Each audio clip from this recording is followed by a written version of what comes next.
بسم اللہ الرحمن الرحیم الذین آتیناہم الکتاب یعرفونہ کما یعرفون ابناءہم وَإِنَّ فَرِيقًا مِّنْهُمْ لَيَكْتُمُونَ الْحَقَّ وَهُمْ يَعْلَمُونَ۔ اور جن لوگوں کو ہم نے کتاب دی ہے وہ اس کو اتنی اچھی طرح پہچانتے ہیں جیسے اپنے بیٹوں کو پہچانتے ہیں، اور یقین جانو کہ ان میں سے کچھ لوگوں نے حق کو جان بوجھ کر چھپا رکھا ہے۔ اس آیت میں رسول کریم صلی اللہ علیہ وسلم کو بحیثیت رسول پہچاننے کی تشبیہ اپنے بیٹوں کو پہچاننے کے ساتھ دی گئی ہے کہ یہ لوگ جس طرح اپنے بیٹوں کو پوری طرح پہچانتے ہیں ان میں کبھی شک و شبہ نہیں ہوتا، اسی طرح تورات و انجیل میں جو رسول صلی اللہ علیہ وسلم کی بشارت اور آپ صلی اللہ علیہ وسلم کی واضح علامات و نشانات کا ذکر آیا ہے، اس کے ذریعے یہ لوگ رسول اللہ صلی اللہ علیہ وسلم کو بھی یقینی طور سے جانتے پہچانتے ہیں۔ ان کا انکار محض عناد اور ہٹ دھرمی کی وجہ سے ہے۔ الحق من ربک فلا تکونن من الممترین، اور حق وہی ہے جو تمہارے پروردگار کی طرف سے آیا ہے، لہذا شک کرنے والوں میں ہرگز شامل نہ ہو جانا۔ وَلِكُلِّ وِجْهَةٌ هُوَ مُوَلِّيهَا فَاسْتَبِقُوا الْخَيْرَاتِ أَيْنَمَا تَكُونُوا يَأْتِ بِكُمُ اللَّهُ جَمِيعًا إِنَّ اللَّهَ عَلَى كُلِّ شَيْءٍ قَدِيرٌ۔ اور ہر گروہ کی ایک سمت ہے جس کی طرف وہ رخ کرتا ہے، لہٰذا تم نیک کاموں میں ایک دوسرے سے آگے بڑھنے کی کوشش کرو، تم جہاں بھی ہوگے اللہ تم سب کو اپنے پاس لے آئے گا، یقیناً اللہ ہر چیز پر قادر ہے۔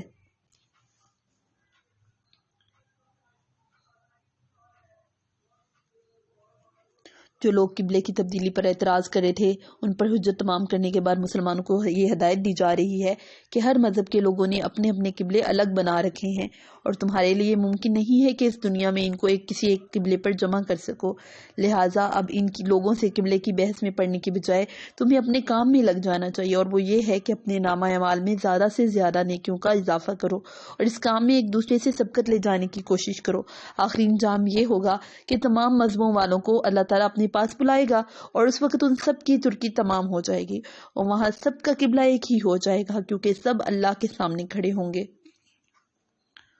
وَمِنْ حَيْثُ خَرَجْتَ فَوَلِّ وَجْهَكَ شَطْرَ الْمَسْجِدِ الْحَرَامِ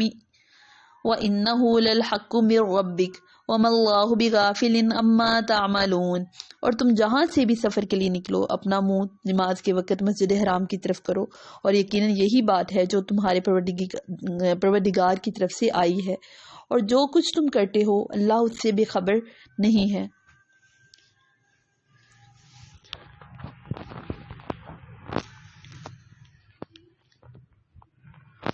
اللہ تعالیٰ نے مسجد حرام کی طرف رخ کرنے کا حکم ان آیتوں میں 3 مرتبہ دہرایا ہے۔ اس سے ایک تو حکم کی اہمیت اور تاکید جتلانی مقصود ہے، دوسری یہ بھی بتانا ہے کہ قبلے کا رخ کرنا صرف اس حالت میں نہیں ہے جب کوئی شخص بیت اللہ کے سامنے موجود ہو، بلکہ جب مکہ مکرمہ سے نکلا ہوا ہو تب بھی یہی حکم ہے، اور کہیں دور چلا جائے تب بھی یہ فریضہ ختم نہیں ہوتا۔ البتہ یہاں اللہ تعالیٰ نے سمت کا لفظ استعمال فرما کر اس طرف بھی اشارہ کر دیا ہے کہ کعبے کا رخ کرنے کے لیے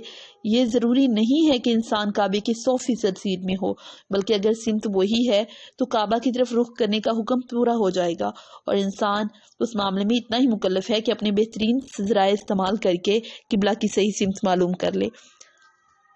وَمِنْ حَيْثُ خَرَجْتَ فَوَلِّ وَجْهَكَ شَطْرَ الْمَسْجِدِ الْحَرَامِ وَحَيْثُ مَا كُنْتُمْ كُلُّوا فَوَلُّوا وُجُوهَكُمْ شَطْرَهُ لِئَلَّا يَكُونَ لِلنَّاسِ عَلَيْكُمْ حُجَّةٌ إِلَّا الَّذِينَ ظَلَمُوا مِنْهُمْ فَلَا تَخْشَوْهُمْ وَاخْشَوْنِ وَلِأُتِمَّ نِعْمَتِي عَلَيْكُمْ وَلَعَلَّكُمْ تَهْتَدُونَ۔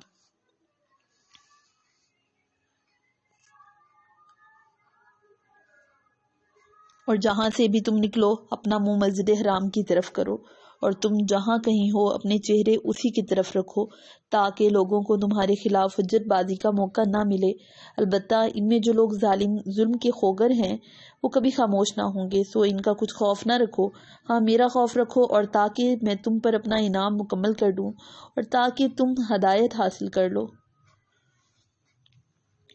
اس کا مطلب یہ ہے کہ جب بیت المقدس قبلہ تھا، یہودی یہ حجت کرتے تھے کہ دیکھو ہمارا دین برحق ہے، اسی لیے یہ لوگ ہمارے قبلے کو اختیار کرنے پر مجبور ہوئے ہیں۔ اور مشرکین مکہ یہ بحث کرتے تھے کہ مسلمان اپنے آپ کو حضرت ابراہیم علیہ السلام کا متبع کہتے ہیں، مگر انہوں نے ابراہیمی قبلے کو چھوڑ کر اس سے سنگین انحراف کر لیا ہے۔ اب جبکہ قبلے کی تبدیلی میں جو مصلحت تھی وہ حاصل ہو گئی، اور اس کے بعد مسلمان ہمیشہ کے لیے کعبے کو قبلہ قرار دے کر اس پر عمل پیرا ہوں گے، تو ان دونوں چیزیں کی حجتیں ختم ہو جائیں گی۔ البتہ وہ